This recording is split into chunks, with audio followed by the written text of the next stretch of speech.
tapi tidak layak magister mengambil pendapat orang yang masih S1. Nah, jadi gunakanlah yang memang pantas untuk dijadikan sebagai referensi. Tidak selalu buku itu bentuknya tebal, lalu bisa dikutip, meskipun dia berbahasa asing. Ya. Ada tulisannya itu orang asing, tebal, mungkin ada 5 cm itu, tebalnya itu. Tapi judulnya itu, bagaimana cara cepat menjadi kaya. Nah, itu nggak ada isinya begitu, ya, bukan buku akademik. Jadi kira-kira begitu. Ini banyak buku-buku apa mujarrabat segala macam dijadikan referensi, nggak pas. Jadi tadi sekali lagi, kalau Anda membuat latar masalah nanti harus benar-benar antara paragraf 1 dengan paragraf kedua itu ada nyambung gitu ya. Nah, kadang-kadang dibuat kalimat-kalimat tertentu sehingga dia enak itu. Jadi kayak misalnya orang naik mobil itu pada saat ganti gigi itu smooth, mulus gitu ya. Ada yang kalau ganti gigi kan naik mobil tuh kita begitu-begitu. Nah, itu model yang tidak nyambung, tidak itu harus dibuatkan kira-kira apa, kalimat apa sehingga dia nyambung begitu. Beda kalau sudah ganti subjudul. Subjudul itu sub bagian satu kata ya tadi. Saudara harus punya ayat-ayat Quran yang ya, karena Anda di PTIQ, jadi harus bisa menginventarisasi ayat-ayat tadi. Kalau yang dari Al-Farmawi berarti kumpulkan ayat-ayat itu yang terkait. Nah, jadi Anda nggak boleh tuh nanti cuma ada, apalagi tidak ada ayatnya, mesti cari itu, ya. Dan tanya pada ahlinya, kira-kira yang terkait dengan motivasi apa? Kira-kira yang terkait dengan apa tadi judul-judul Anda itu apa? Tanya saja, nggak ada masalah. Sekarang sebetulnya mudah, sebenarnya kalau mau bertanya di internet itu apa, gampang sekali sebagai eh, awal untuk menelusuri sebuah informasi. Jadi ensiklopedi internet boleh saudara, tapi itu untuk menelusuri saja. Informasi selanjutnya Anda boleh cari dari penelusuran itu. Yang terakhir, eh, ya apa? Daftar pustaka. Karena ini punya pelayan tersendiri, Anda harus membuat daftar pustaka yang benar. Ya, kalau dalam footnote dengan daftar pustaka itu selalu bertolak belakang. Jadi kalau footnote itu baris pertamanya masuk seperti paragraf. Kalau daftar pustaka justru baris pertamanya ada di margin, baris keduanya baru menjorok ke dalam seperti paragraf. Kalau footnote, catatan kaki, nama tidak dibolak-balik ya, sesuai dengan nama aslinya, tapi dibuang titel, gelar, gelar haji, walaupun haji 7 kali, nggak ada, kita nggak penting ya. Mau dokter mau profesor nggak penting, karena kita tidak tahu yang membaca Anda itu siapa saja bisa. Dan yang kedua alasannya bisa jadi dulu Profesor Dr. Quraisy Shihab menulis waktu masih Dr. Andes. Anda kutip buku Dr. Andes Quraisy kan lucu saudara itu. Jadi mendingan dibuang semua. Dan ternyata di seluruh perpustakaan di dunia tidak ada yang mengakomodasi gelar dan titel itu. Dibuang semua. Kecuali yang dibolehkan hanya di kata pengantar. Jadi kata pengantar, misalnya istri Anda atau suami Anda sudah doktor, tulis di situ doktor. Kalau ada titelnya doktor, kan mas siapa Tumenggung apa kayak tulis semua di situ. Kalau ada gelarnya itu, ya. Kalau 7 kali hajinya tadi boleh Anda haji pangkat 7 kalau memang tingkatannya andai kata. Jadi di kata pengantar itu dibolehkan. Ya, tapi di luar itu tidak boleh lagi. Di daftar pustaka itu nama dibalik, gampang sekali saudara itu. Nama terakhir, kata terakhir dari nama itu pindahkan ke depan, lalu beri koma.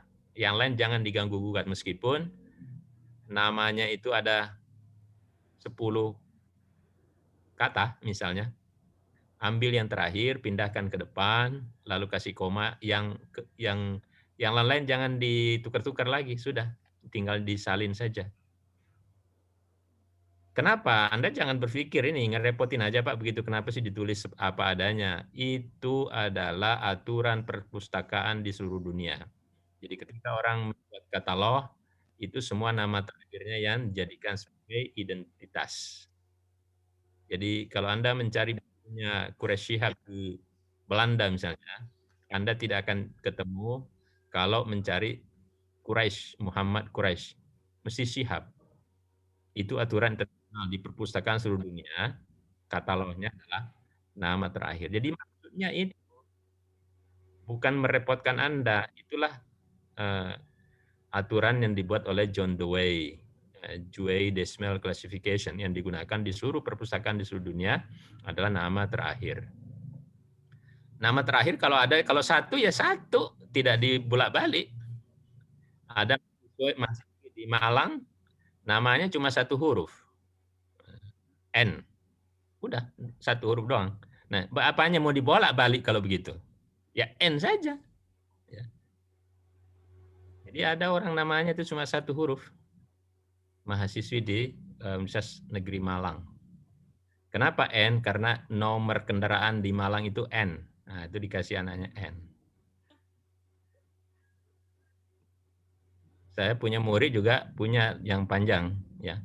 Namanya Muhammad Gar Adam Duansyah Valentino Martino Gonzales Ariputra Mumintia Gajamada Santosa. Itu satu orang, saudara itu. Ya Santosanya pindahkan ke depan, kasih koma, yang lain salin. Nah, jadi saya tidak mau lihat ada yang salah-salah ya dalam menulis footnote, menulis daftar pustaka. Pokoknya aturannya jelas, baca buku panduan, semua teknik-teknik itu Anda habis ini pulang baca teknik penulisan, ya. Semua sudah ada contohnya, jangan mesti diberitahu, jangan ada begini. Nanti kan ada pembimbing, Pak. Ini sekarang ini Anda itu udah dinilai, jadi cara Anda presentasi, cara Anda menyampaikan pendapat, kemudian cara Anda menjawab, kemudian makalah yang proposal yang Anda ajukan ini itu ada penilaiannya. Jadi nanti jangan Anda mengatakan saya kan ada pembimbing Pak, biar nanti pembimbing saja yang membetulkan. Itu salah besar. Jadi saya sarankan begini, ketika Anda menulis sesuai tadi bahasanya yang lugas dan sebagainya. Nah, setelah mungkin sudah dapat 2-3 lembar, print out dulu. Cari kertas buram, kalau tidak mau mahal-mahal begitu ya. Ada kertas buram itu. Itulah yang Anda gunakan. Atau gunakan fotokopi-fotokopi mungkin ada di kantor, di sekolah, yang belakangnya itu masih kosong. Kumpulkan yang begitu-gitu. Nah, baru itulah dipakai untuk ngeprint dulu pertama. Setelah selesai, dapat 2-3 lembar sudah baca, Anda duduk-duduk sore, minum kopi, minum teh, ya. Terus baca itu, ambil pulpen, Anda baca. Ini kok nggak jelas ini predikat mana ini? Kok ini tidak huruf besar? Oh kok ini benar nggak kata ini baku atau tidak? Nah, jadi dari situ Anda beri coret. Bagusnya sih warna yang berbeda dengan tulisan, mungkin warna merah dan sebagainya. Nah, sehingga kalau begitu selesai, pergi lagi ke komputer, langsung dibetulkan. Oh ini footnote-nya kok tidak berurut? Kok jarak antara satu dengan yang lainnya kok? Itu semuanya akan jadi memang tidak bisa sekali jadi. Tidak bisa sekali jadi. Nah, banyak mahasiswa itu asal-asalan itu. Nah, itu akan ketahuan itu. Jangan-jangan kalau dia cebok juga nggak tuntas dia. Itu kelihatan tuh dari tampilan-tampilan cara menulis dan sebagainya. Jadi tolong jangan menyusahkan orang lain. Anda kerjakan seperti itu.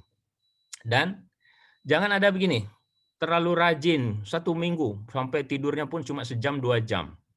Saking nafsunya itu mau menyelesaikan tesis. Tapi setelah itu seminggu kemudian ditinggal.